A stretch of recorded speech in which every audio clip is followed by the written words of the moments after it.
New at 10 tonight, a crisis that impacted Utah unveiled. For years, evidence sent silent, untouched, untested, and unacknowledged while survivors waited.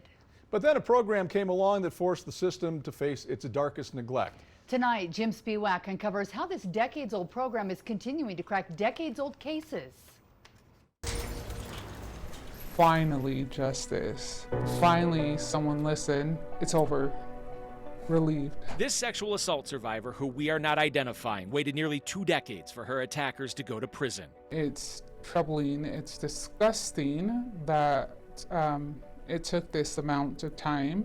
Not only that, but I also learned that my rape kit was actually destroyed. I am not healed. I don't think I will ever be healed. It's something so dramatic, something no one should ever go through. Her case delayed for years. Her rape kit lost in the shuffle. But what we were really looking at was doing something that wasn't just a DNA testing program. Her case only moved forward in part because of SAKI, the Sexual Assault Kit Initiative, which is a federal program designed to clear the backlog. What we were really looking at was doing something that wasn't just a DNA testing program. Angela Williamson helped build SAKI from the ground up, not just a funding pipeline, but a new blueprint for justice. She ran it for 10 years. Number one was developing the grant program so that local and state agencies could apply for the funding. At the time in 2014, no one knew exactly how many untested or partially tested sexual assault kits there were. We knew that an approximate national average was in the hundreds of thousands, which is staggering and disturbing,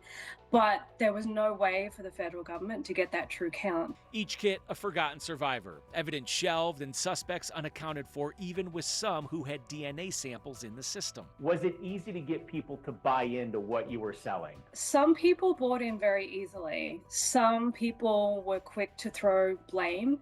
And then a lot of people, and we've definitely helped change this mindset, would say, well, it's a cold case, what does it matter? But it matters because predators don't stop just because time passes. A cold case from 5 years ago could very much be the offender still committing crimes today. With congressional approval, SAKI went nationwide. At first, the mission was simple: test every kit. But as the work grew, so did the program, now with 6 focus areas, including genetic genealogy. You've got your DNA, it's in the National DNA Database. No hit, now what? We don't stop. 2 private databases, GEDmatch Pro and Family Tree DNA, allow law enforcement access with user consent to hunt down suspects when other systems fail. Williamson says testing the kits is just the beginning, and the true success isn't just about convictions. So it's really changing the way jurisdictions respond to this crime, the way they treat the survivors. Training improved. Communication between labs and law enforcement agencies got tighter. Do you understand where some of these victim survivors come from when they say things publicly in court like they're pissed off at the way the system was? Absolutely.